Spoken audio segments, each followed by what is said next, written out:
7 o'clock. We are recording. Okay. Good evening, everybody. Welcome to tonight's council meeting. I'm going to call the meeting to order. Please read the sunshine notice. Pursuant to the Open Public Meetings Act, adequate notice of the 2022 meeting dates was published in the Courier News and Burnsville News on December 9th, 2021, and posted at the municipal complex in the Borough Library. Action may be taken. I pledge allegiance to the flag of the United States of America and to the republic for which it stands, one nation, under God, indivisible, with liberty and justice for all. Roll call, please. Councilman Caminetti. Here. Council President Cormiano. Councilwoman Dietrich. Here. Councilman Lemma. Here. Councilwoman Murphy. Here. Councilman Sweeney. Here. Mayor Skinner. I am here. Okay, I'm going to open up the meeting to public comments for non-agenda items. It's a policy of the Borough Council that all comments on an issue shall be limited to 5 minutes per person. Comments may be made on any non-agenda subject pertaining to borough issues. Comments pertaining to public hearings should be saved for that section of the agenda. There'll be no debating between residents. Comments should be addressed to the council with the public microphone, or if we have anybody online through their device. So, any public, but the 3 people in the building. Is there anybody online?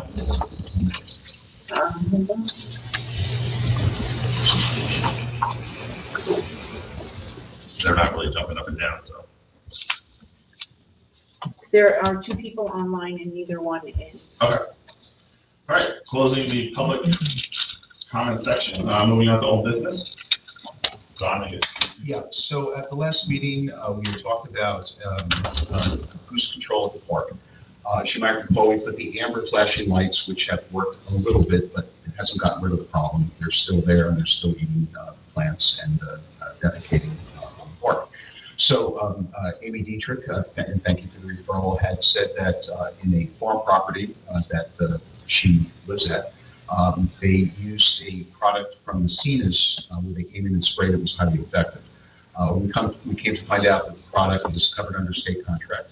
And I met with Mr. Messina down at the League of Municipalities conference and discussed the application.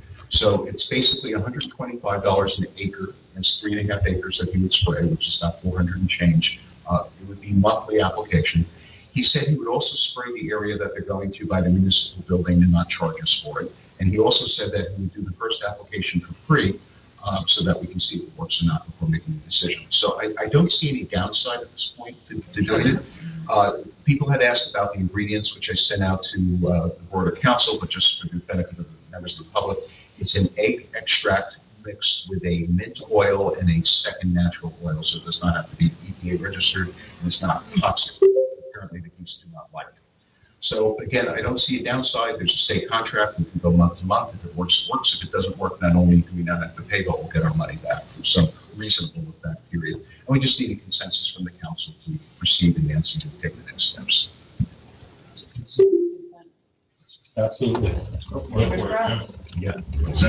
Thank you. Thank you. My only suggestion is if you meet Mr. Messina over in the park appliance, don't get into a conversation with him. And then in Atlantic City, this guy talks geese. He loves geese. He loves geese. He's very passionate about his job. He's very passionate about his job. And he was very unselfish. Not like from that much to be. Okay.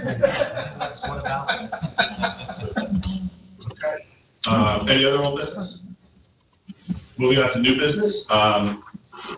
This year is the 100th anniversary of the PEAPACK Gladstone Women's Club. So the PEAPACK and Gladstone Women's Club is pleased to announce that it's recently celebrated its 100th year anniversary. It was established in 1921 and federated in 1922. The club is an all-volunteer nonprofit organization whose motto is not for ourselves but others. Over the last 100 years, the PEAPACK and Gladstone Women's Club has made countless contributions to the community, including the establishment of the PEAPACK Gladstone Library in 1936. The club has sponsored the annual holiday wish tree, donating gifts to such organizations as Women's Aware Domestic Violence Agency Safe House, the PEAPACK Gladstone Food Pantry, and the court-appointed special advocate for children in Somerset, Hunterdon, and Warren counties. The club has also supported other community organizations, including the PEAPACK Gladstone Fire Department and the PEAPACK Gladstone First Aid and Rescue Squad. The club is instrumental in promoting and producing kits for the Days for Girls program. Days for Girls, a nonprofit global organization, prepares and distributes sustainable menstrual health solutions to girls who would otherwise miss school during their monthly periods. The club produces 200 kits annually, which represents over 3,000 hours of work. The club also supports local youth by awarding scholarships to graduating high school seniors. And additionally, the club has sponsored girls who have completed their junior year of high school with scholarships to attend the annual Girls Career Institute, which is a mini college experience held at Douglas College. To honor its 100th anniversary, the PEAPACK Gladstone Women's Club recently donated a bench in its name to Matterhorn for the public to enjoy. So congratulations on the Women's Club, and hopefully we'll have another 100 years. Mayor, just a thought, I mean, to me, that's significant. A resolution. Do a proclamation for that. Yes, can we? And actually, what I would add to it is that the Women's Club also sold us the Sarah Kay property. There was a house the Sarah Kay building was on, which everyone, some of us remember, for $280,000 on an interest-free loan. We ended up financing over it after a couple of years. It was a recommendation of the auditors, but that was a very generous thing that they could no longer maintain the building, and they could have sold it for a lot more to rebuild it. So can we come up with a proclamation for next? Yep. Council? Okay, perfect. Thank you. So congratulations to the Women's Club. And, any other new business? Yes, Mayor. At the League of Municipalities meeting, I had the occasion to see a display from Gates Flag and Banner. This is their Hometown Heroes banners, which many of you may have seen, recognizing either veterans who were killed in action or sometimes new members of the community who have entered the armed forces, displayed on Main Street in a very tasteful manner. I'm going to pass this down so people can see what these look like. They usually hang from telephone poles. I wanted to get a sense from the council. We talked about beautifying downtown, but also recognizing our veterans in an appropriate way. Is this something that would be of interest? Each one of these flags are long-lasting and cost $75. I'm not sure which entity in the town would make the decision as to who should be profiled. Nothing comes to mind that would seek the council as to who that might be. But does this seem like a good idea for a small investment? I'll tell you, when I see them in other towns, I've seen them in Providence, I've seen them in Medford. They just hung them in Burnsville 2 weeks ago. I think it's terrific. The one concern I would have is we don't have a ladder truck. And so getting them up on the telephone poles, I'm assuming that these towns must either have a ladder truck or access to a cherry picker in order to be able to put them up. We do have a local electrician who's got a bucket truck that I know he's donated the use of at times. Yeah, and we can also access them through the marketplace, Somerset County Marketplace. I know that Manville has them. If you look here closely, you can see Manville Borough. We have them hanging all over in Manville. So if anybody wants to What see them up close methodology and personal. are they using then, both to They hang them on the poles, unlike that what your poles. residents ask, if you not sign up for it, and then make a contribution, or? I'm not exactly sure how they nominate the candidates, but the VFW, I'm sure, has a big database in town in Manville as well. And it was actually a fair amount of work because they tried to find the locations where the veterans lived and tried to get them as close to their home addresses as possible. But the answer to your question is I don't know. I can find out. I'd be very curious in how some other towns do I'll it. find out, I'll talk to Warren. Just you don't have to reinvent the wheel. One thing that we have to keep in mind is we have to get permission from JCP&L in order to hang them and tell them what poles we're going to be hanging them on. So we need to know from the beginning, and that's all part of the process. And they have a process for that, I see Yes. that someplace, yeah. They do, so I'm just saying that's one thing that we have to make sure that we take care of when we're doing that. And we should also decide what the months should be that we would celebrate it. Perhaps Memorial Day to Labor Day, Veterans Day, so they wouldn't have to go up every month. They would just go up for a block of time and perhaps come down and be put up again the following year. So I'm hearing that there seems to be some general consensus without committing to a dollar number. The VFW in town? Well, the American Legion is pretty much non-existent, they're not active at all, but we can go through the New Jersey Department of Veterans Affairs, Military and Veterans Affairs, possibly, they might be able to help. Greg, would you be able to at least make the contact? Sure. I don't think it's a lot of time. Yeah. I have to spend. And Don, I like the idea live. I'm wondering about our Main Street because we have residential and businesses. So would these only be in front of the businesses or also residential? So I think we'll decide on a number that looks appropriate. I mean, it almost looks like an attractive bunting down on Main Street. Yeah. So if we picked 20, I would say 10 on each pole going down Main Street regardless of the location. Mhm. It sticks out toward the street, not toward the residents. Right. And it would be in the right of way. I don't know, I don't see how it would impact on, Right, and it's like village zone, it would still be in village zone. Right. I was just wondering if there's going to be like the entryway into PPAC, which is more residential, or would it start at like, the hair salon down to the end of the park? My suggestion is, I know we want to do a lot of work on Main Street. This would be an attractive Yeah. feature to add. So to your point, I would say around that area, whether it's in the Lino area or hair salon, extending not past the park. Right. Wouldn't that decision be made by the number of veterans to be honored? Well, And then so you figure out where to place them. we have to make some, and the number of poles. we have to make some decisions. How many poles are there? Are we recognizing veterans that were killed in action, which we also recognize in the plaques in the park? New veterans to make the family feel very proud of their Right. son and daughter. So Actually, if I'm not mistaken, the names are on the plaques, are just the veterans that served, like, they're not killed in action. I see. So, I mean, we're lucky that, I think we've had very few over the entire course of the TPAC. Well, let's find out the answers to those questions and then we can come back. But if nobody was interested, I wouldn't pursue it further. It sounds like there is interest. And we have plenty of time until they rush. I'm more concerned that we just don't have that many telephone poles because we don't have that many street lights. I guess I'm doing a census of phone calls. And also keep in mind, each pole can have two because it can be double-sided, That's true. so it's not just one per pole. That's true. Oh, no, I would think they're pretty good, so I. There's one on the left and one on the right. Sometimes double-sided, you can see Yeah. this from both directions. The same person from both directions? Oh, okay. But I've seen it when on a pole, there's one on the left side of the pole, one on the right, double-sided, but two on a pole. Oh, I've seen okay. that. Two on a pole, double sided. But basically, the ones you're looking at are the ones on On your the street right, side. on your right-hand side. Right. Because if you're looking all the way across the street, you're gonna be taking your eyes off the road considerably. All right, let me do a count of the polls. Greg, perhaps you can. I'll find out if the we contact the, and we'll report back in the future meeting. Good idea. Thank you. all right, that was new business. Anything else in new business? Miscellaneous discussions and approvals? I have one thing to bring up, I brought it up a handful of times, but I'd love someone to roll with it, and I can't. Is putting, Sarah Kay, putting on our Rossi list. I brought it up as kind of identifying that as open space. It's really too small for, co-housing. And if you all remember discussing 0.8 acres, discussing should we sell off a small portion, there's a lot, make money for the town, and then preserve a half acre.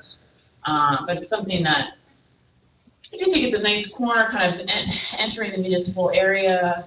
I'd like to kind of make a decision on that. I live so close, I don't feel like it's something I should be working on directly. If everyone thinks it's okay, I'm happy to do it. But I don't want to seem biased for preserving it. So, Jamie, I remember when I served 8 years ago, that exact topic came up, and there was a reason which John and I both don't remember why we shouldn't put it on the Rossi list. But we don't know what it is, so we'll need to find out Well, if that you know, is. the one thing that has come up in years past is that it might be needed for affordable housing obligations. And once you put it on the Rossi, you cannot get it, you cannot remove. Right, my understanding is that affordable housing doesn't really like to use plots of land that's less than an acre in size, and that's 0.8 acres. No, they would use that. So, but is it a bad thing to preserve it so we Not at don't all. get affordable housing in that? I think your idea is very solid, and I think we should preserve it, but in a slightly different way. I would look to recoup, to have the number having to come up to $280,000 that the town spent for it. And I would create one buildable lot. Okay, small buildable lot. And then the remainder, the curved portion, the corner portion of it, I would make into a pocket park door on the west. And lock it up forever. I'm fine with that. I mean, what's the smallest lot in the town lot? Eighth or? A quarter? a quarter of an acre. What's the zone, well, that's zoned over there, so I mean, it's. Yeah, some, I mean, what is it, 25,000 square feet there? On that part of the land? yeah, I don't know, because Main Street was, I think Main Street's like 12.5. It's like little, I used to live on Main Street, and it's like, oh, That is the VM right there, so. it is VN, but I don't know if VN there is different than, so I can find out exactly what the zoning is there on that lot and see, I'm happy to investigate how much you can market, whatever size lot it is for sale. You have to go to auction, so we auction it off. That has to, yeah. Right, just to see a roundabout what we get for it, if we feel like it's worth it, to make it even smaller. Does anyone, I'm happy to do that legwork. Does anyone want to kind of take it up? Unless, do you all think it's okay for me to work on it? I can talk to Sarah Jane tomorrow. She can find out exactly what the lot size needs to be in that area. Mhm. So this way that you don't, and I can have her send you the information. So she'll know. Jamie, you're not within 200 feet of it, and I know that's an IUB Yeah. test, but you're not within 200 feet. I don't know. I'm not good. She's close. I mean, my lot and, Yeah, If you that's look at your close. backyard. right, 'cause my lot is long, that kind of reaches. I mean, if you're within that IUB buffer, then I think, you have a potential conflict. Yeah. I think I could well be within 200 feet because of the way my property is shaped. So that was my concern when I brought it up last year, and GP had kind of volunteered to follow through with it, and it didn't, and it's totally fine, that didn't get done. I did, Together. well, but you're finishing up, so I don't want to put it on your, I'll run with it. I'll talk, because I'm on the land use, Sure. I'm on the land use board, so, right, and I'll verify with Sarah what we can do with that property. okay. And with the new open space document that was done this year, I did have them listed on our to-do list, our hopeful list of process. Jamie, I like the idea of preserving it and making it more park-like. I'm not sure if I'm in favor of adding or selling off a portion of that lot. I think we've done so much on Willow to preserve the view shed, Mhm. and now we're proposing auctioning off a lot with a potential for someone to build a new house in the middle of our town, which is a little bit more historic. So I'm just kind of concerned about adding in a structure when there is none now. But And I don't disagree with you at all, especially if we find out that financially it's just not much of a gain. yeah, I honestly have no idea what, say, a quarter of acre in You town know, lot I goes mean, for. that was my thought process, is one of the things I would be exploring. Right, if it's, Is what we can realize if we sell them. right, because I totally agree with Amy, if we're not getting much for it, what's the point of like kind of hacking away at that view shed in this corner entrance to our municipal, park, if you will, for not a lot of money. So maybe we can get a semi-dollar number, a range of what we can hope for, and then kind of bring it back to council and. Yeah. think of the Let's consensus. see what it works out to be. I appreciate your help. before- It's not. I signed up for the job. It's an R18, so. Okay, what is our? 18,000. It should be 18,000 square feet. Oh, so, I mean, so. Just under. So under half an acre, so that's a pretty, then, that's leaving 0.4 for the park, so I don't know, that really cuts into the park. Amy's point's well taken too about the view shed and the actual. Well, that's what I'm saying, like, then if we end up getting rid of half of it for another house, then it's like, then it's gonna basically look like a side yard to that house. So again, I mean, I think that it's important to get the number and bring it in front of the council, but, I would love to just get that whole 0.8 preserved. I understand that. I also see the fact that the borough bought it with a purpose in mind. We didn't use it for that purpose. And we're not using it for the purpose of some obligation and contingent on getting away. Yeah, but I mean, just for Yeah, example, we 50,000. bought 12 and a half acres of open space just to have open space. So I think we have a population of residents that are happy to spend money to preserve open space in town. So I mean, I see your point, but I also think that there's a lot of us that are happy to spend the money, just to preserve property. I'm happy to spend the money, but this is a residential street. And if we're, if we're going to still preserve a portion of it and allow development of a portion of it, I think that's a win-win as well. I think that needs to be considered. Right. Just so your point is a residential street, the town is currently spending quite a bit of money to preserve under SADC some of the same property on this view shed access to the town, just as a point. Just so everyone up here is, it also is clear, there really actually was never a purpose with it. One thought for that property has always been affordable housing because We needed space. well, like the Smith property, if we provide the property, then we're not doing an inclusionary zone, so it reduces the amount of development. So that was one thought process with that property, but we probably spent 3 or 4 years going back and forth with plans for a library to be built on that property. Right. So, It wasn't for that purpose. I like it. no, it was, when we bought it, it was actually, we were looking at it and saying, we didn't realize until we got into the throes of the home inspection on it, and we saw that one of the main beams underneath it was a giant tree that still had the bark on it. And there were also some tenants living in the house. Originally, the thought was it was going to be like a recreation center for the kids. Because that's basically kind of what the Sarah King was. It was a general rec building for kids. So I mean, the goal for that property has changed and evolved over time. So there is no game plan for that property, historically speaking, that we have to do. So preserving it as a park, that is certainly a good option for it. Thank you again. Anything else under resolution? Okay, moving on to reading and approval of minutes. Regular meeting minutes of November 7th, 2022. Do I have a motion to approve these minutes? So moved. And a second, please. Second. Roll call vote. Councilman Caminiti? Yes. Council President Corliano? Yes. Councilwoman Dietrich? Yes. Councilman Lema? Yes. Councilwoman Murphy? Yes. Councilman Sweeney? Aye. Okay, introduction of ordinance 1119, 2022, an ordinance amending chapter 2, title Administration of the Revised General Ordinances, subsection 31, title Police Department. Do I have a motion to introduce ordinance 1119, 2022? So moved. And a second. Second. Roll call vote. Councilman Caminiti? Yes. Council President Corliano? Yes.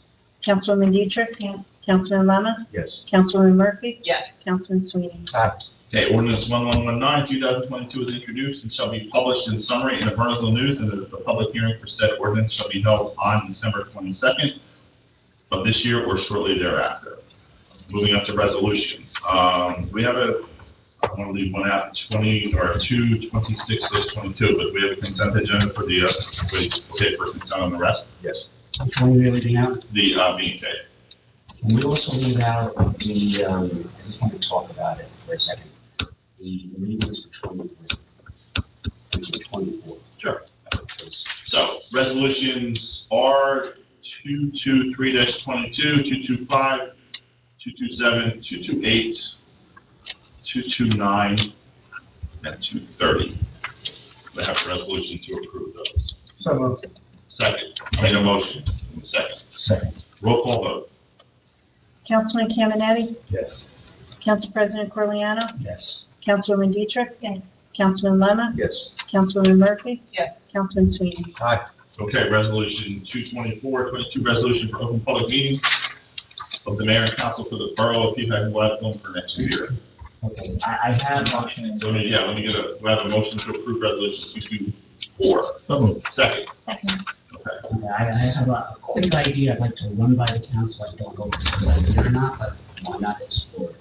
So Nancy has proposed our meeting schedule for 2023, which has a number of dates defined. And I was wondering if the council has any interest, and this is based on historic, it's something we need to try.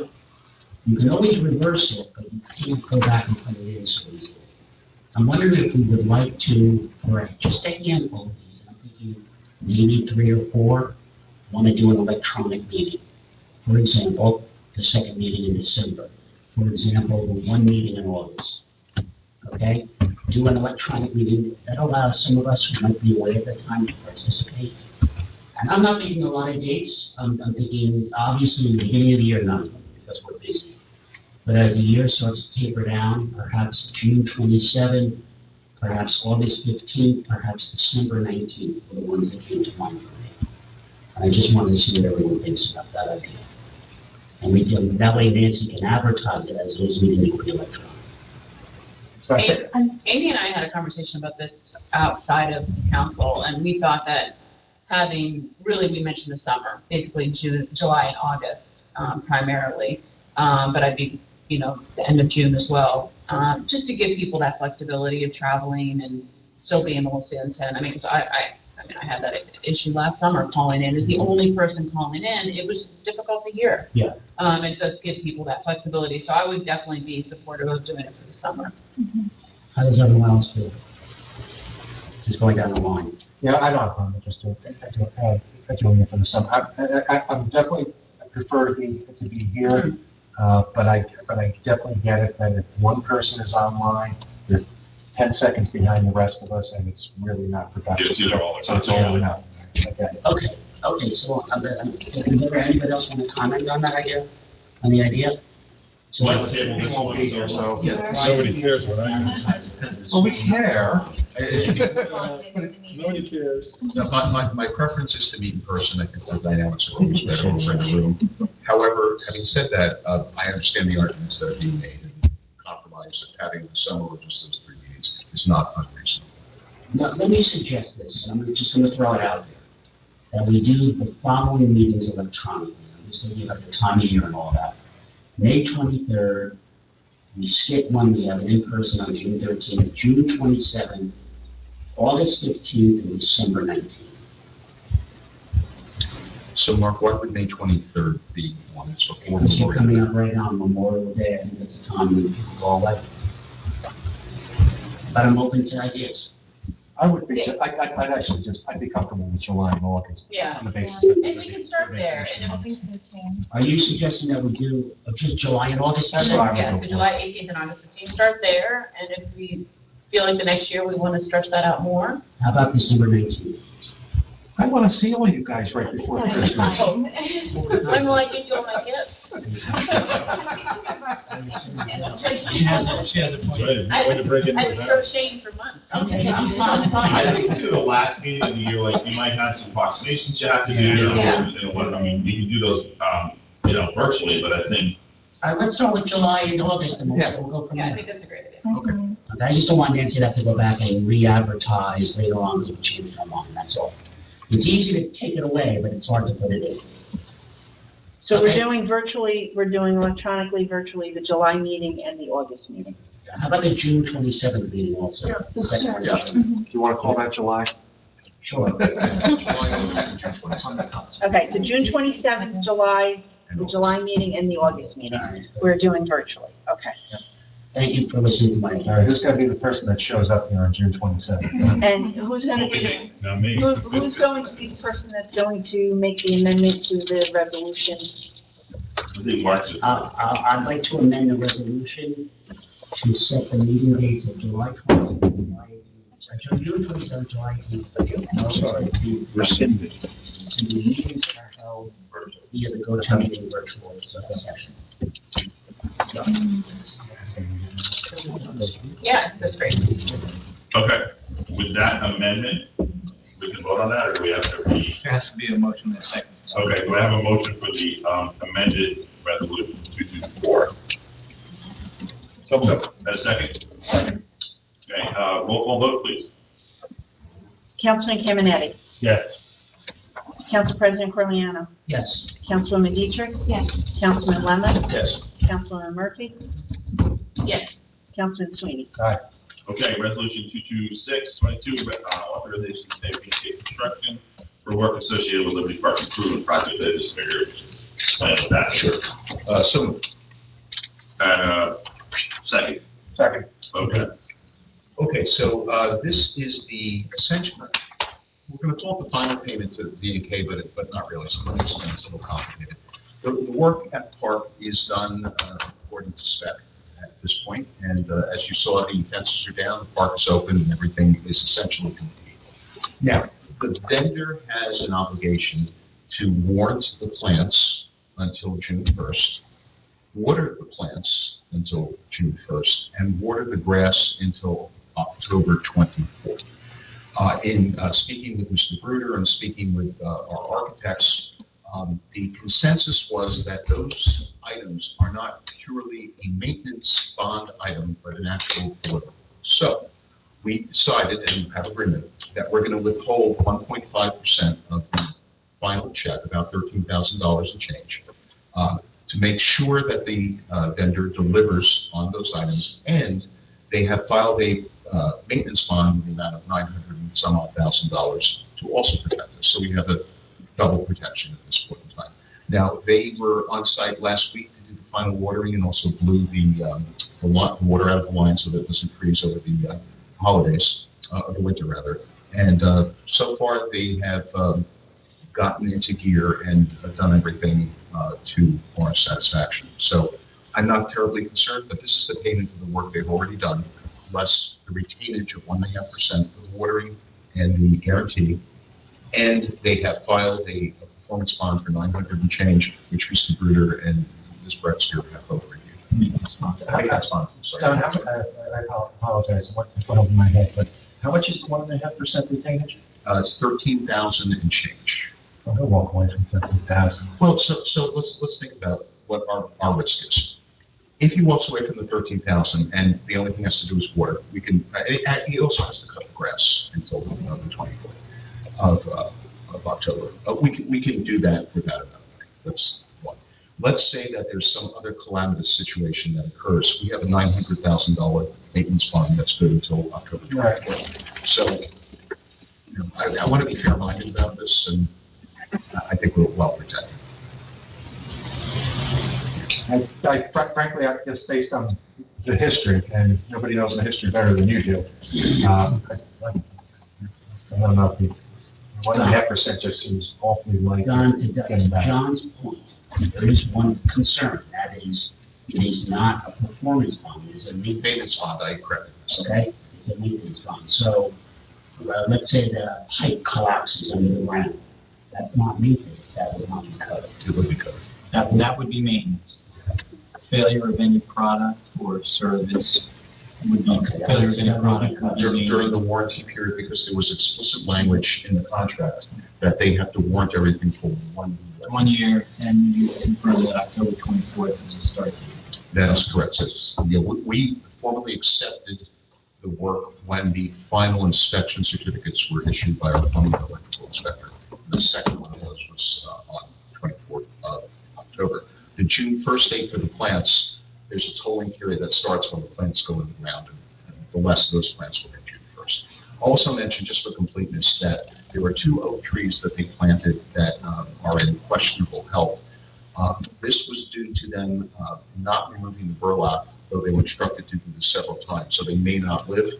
They have credited us the full amount of those oak trees. Those are those 10 oaks? That is correct. And so the total of $3,000? $3,000, that's right. So we have them. If they live, great. If they don't live, we have $3,000 and we can replace them. And that was a change order for 3,000 later? There was Mr. Bruder who saw the correspondence. But yes, there's $3,000 off the final sheet. It's $3,000 less than the actual amount. Oh, also, we saved $1,000 on top of that. There were going to be 2 handicap parking signs, but we only needed 1 of the 2 parking areas to have that sign. So that resulted in $1,000 credit. So if we have to go after them on the bond, can we access the $13,000 to pay Bruder's fees? All the work is going to be put in chasing them down? If they mow the lawn and water the plants, then no, but I'm with you, in thinking that may not occur, in which case we can go after that money even without regard to the maintenance bond.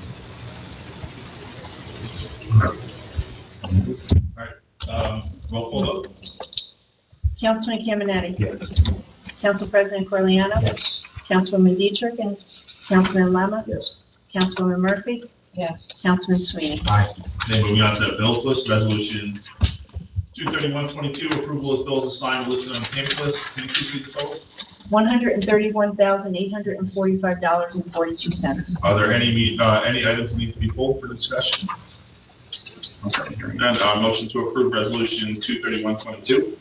So moved. Second. Roll call vote, please. Councilman Caminiti? Yes. Council President Corleone? Yes. Councilwoman Dietrich? Yes. Councilman Lemma? Yes. Councilwoman Murphy? Yes. Councilman Sweeney? Okay, moving on to council reports, finance.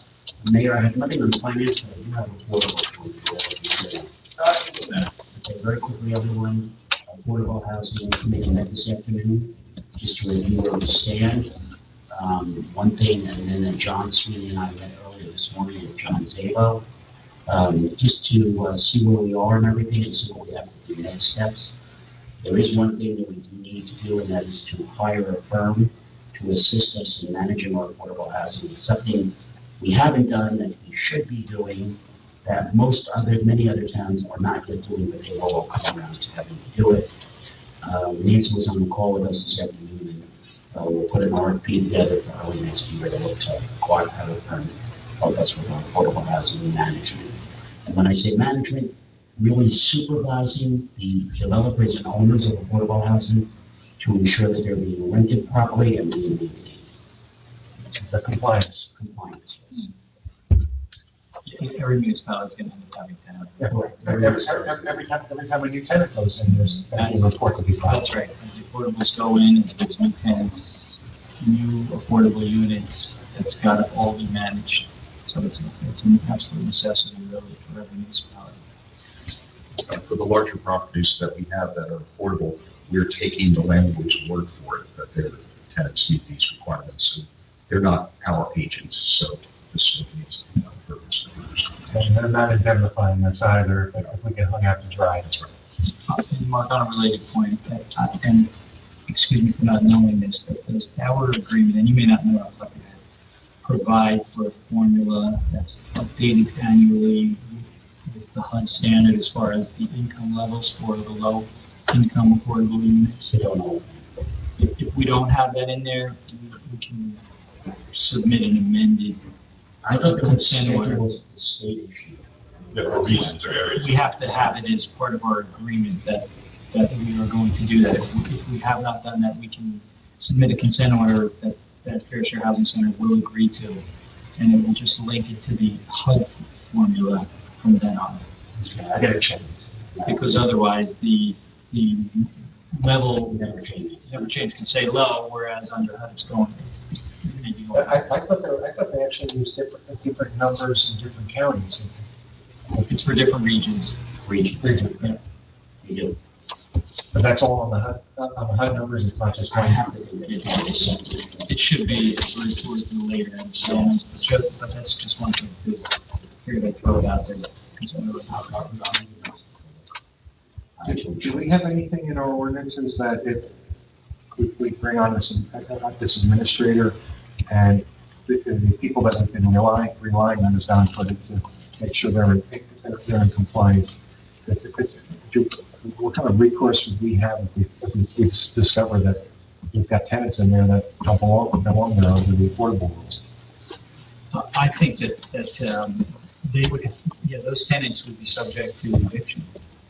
But that claim against the landlord for not vetting it properly? I haven't seen that yet.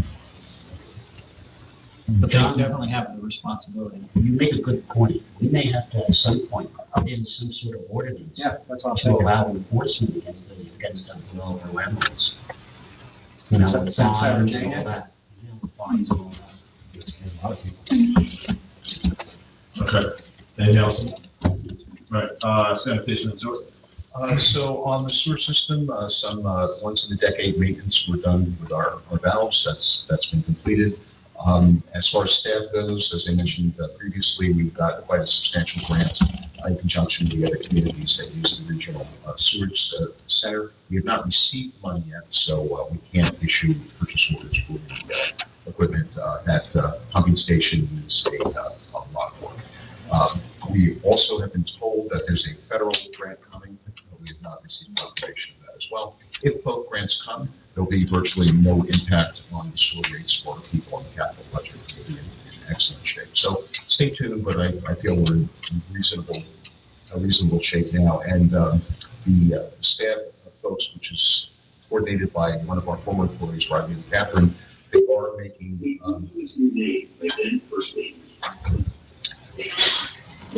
they are Somebody making that just came in. some progress on the very long list of capital.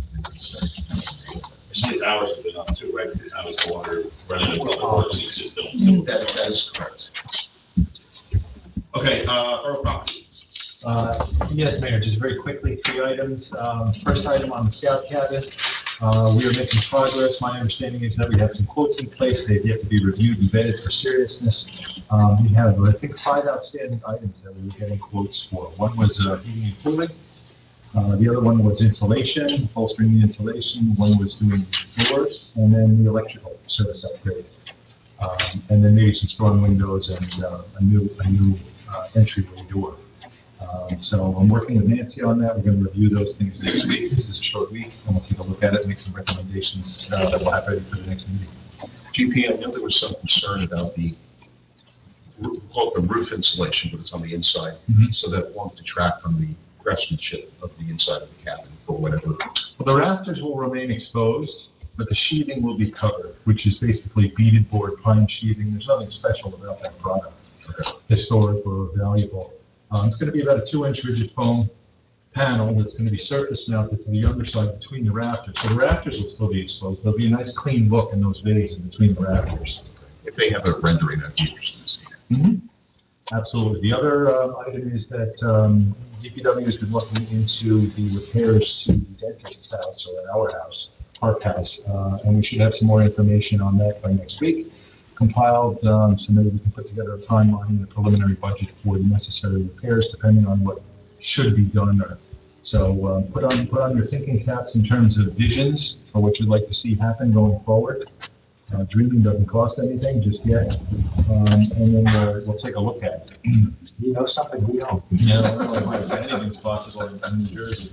And the last thing that I wanted to bring up just very briefly is that I was at the League conference last week, and it was interesting because they have a lot of hardware on the floor, the convention floor, including really dramatic uptick in the number of vehicles, municipal vehicles that have been electrified and are now commercially available. And there's a lot of grant money out there available. So I just looked at the budget sheet that Dale Melville sent through for this meeting's preparation, and we spent $45,000 in gasoline so far this year. Gasoline, carbon, in any form is going to become more expensive, not less expensive, and we're going to be bumping up against the objectives set forth in the master plan, the energy master plan that is now state law. I'd like to be out in front of that wherever possible. So I know that my days are very limited on the dais, but I would like to compile some information and then set everything up to hand it off to the next person who may be interested in that so that we can get the maximum amount of grant money to replace borough vehicles in the fleet. Offset the capital expense on that, and obviously the operating expense for keeping them going. So, with council concurrence, I'll look into that and put together a little file or a folder. And I'm happy to take a look at that role and pass on the information that you get. Okay. Obviously, I'd written that grant for chargers. That time actually passed, but you can kind of re-up the grant, so I'll have to do that. But I'm on the same page. We should be moving in that direction. Jimmy, will chargers actually be installed? No, so there was a time, I talked to Randy, it was a relatively short time, so unfortunately it passed a while ago, so I reached out to the office about that, and I just had to redo the grant, but I would have to do the same, I could get the grant ahead of time. But I just, at this point, was just gonna wait until we were a little closer, because I didn't want to run out of time again. They did have an electric police car, and I looked at it, I sat in it, and it's not, I don't think it's ready yet for prime time, the earlier that we expect of a police car, but it's getting very close. And I would say within a year or so, it will be. I think so too, and I think ideally we can skip right over. I know that in the last couple of years, there's been hybrid police vehicles available, and if we can just kind of skip right over that into the full electrical, because hybrids, you're still paying the money and the service for engines and so forth. So it'd be nice, since we've waited this long, I think we're gonna be able to go straight into the electric market. I'm not quite sure I can get along. I have to disagree to a point here in that we're a little bitty town. Especially when it comes to whether the electric vehicles are gonna be workable as police cars. Bigger towns can dedicate a small percentage of their fleet to electric cars and test them out. I think we really need to see how those who can afford to blow $40,000-$50,000 on a vehicle that may not do what it's supposed to do for the town. Let those towns experiment. I mean, our margins are just way too narrow to frankly be getting out ahead on electric vehicles. Well, there are multiple towns in New Jersey already that have had electric police cars on their, in their. Well, the idea is to take For a advantage while. of incentives, so when you say, blow $40,000-$50,000 on a vehicle, I'm not sure the statement's accurate. Let's look at the numbers and put some figures together and see if it's viable. And I don't think anybody's advocating swapping out the entire fleet. It would go step by step according to the numbers. We make numbers-driven decisions. So it was just striking that the amount of vehicles available on the floor at the league convention was just dramatically higher, and the monies behind those vehicles dramatically higher than ever before. Let's look at it. That's all. John, just so you know, for point of reference, the one that what they had on the floor, the EMOC police electric car was 70,000. Yeah. These aren't due to get a car next year, so we wouldn't be looking at this until 2024. Well, it's better to have more options as opposed to less options. I'm not saying that this is a slam dunk, but I know how we can find out. So let's look. Look, we gotta start somewhere. One day it's gonna happen, and I still think there's an opportunity if we can get the grant money. We talked about getting vehicles for inspections. We still haven't done it yet. We were supposed to cascade stuff down. We haven't done that yet. Either we cascade stuff down, and if we get grant money and buy an electric vehicle for building inspections, we should, we all meant to implement that program we get to do. And maybe it's very simply cascading police cars down for that purpose and replacing our fleet on a more measured basis. And for the inspectors, I would see the electric vehicle having a much greater utility because he doesn't have all the computer equipment sitting in the car that's Sucking down constantly running, battery Agreed. draining the battery. Agreed. I mean, this is not an anti-electric thing. It's just that the power needs, for the police cars is significant. And at the league meeting, did you talk to the people? And what did they say about, because I'm sure, all police vehicles have this kind of power need. Yeah, they said this vehicle here is a police vehicle. It's designed for road work. Oh, like being Yes. parked on the side? Yes, Like that? directing traffic, all around construction and such. They said, this is not a pursuit vehicle. Not a patrol vehicle. A truck, thank you, it's not a patrol vehicle. It's a math They problem. said, but you know what? Becomes a math problem. It'll get there one day. Yeah. Yeah, for sure. The science has to get Yeah. the batteries that can store more energy to run all those appliances in the police cars. And by the way, he even told me, he said, this is good for road work, 7 hours. It's gotta be brought back in the charge. And they didn't have regular lights at all, strobes, low energy. Inspector. Yeah. But it's a step. It indicates it's going in that direction. Okay, I have a question on borough property. It's the holiday season, and I had a resident said that would love to donate a tree. They were talking, and I said, well, actually, we have a council meeting tonight. Let's find out, where are we with the tree? Because we do have the tree lighting ceremony coming up. Do we have a tree? Are we getting a tree? Actually, Brad and I had a conversation today about that, and he was going to go to the tree farm to get our trees for that one.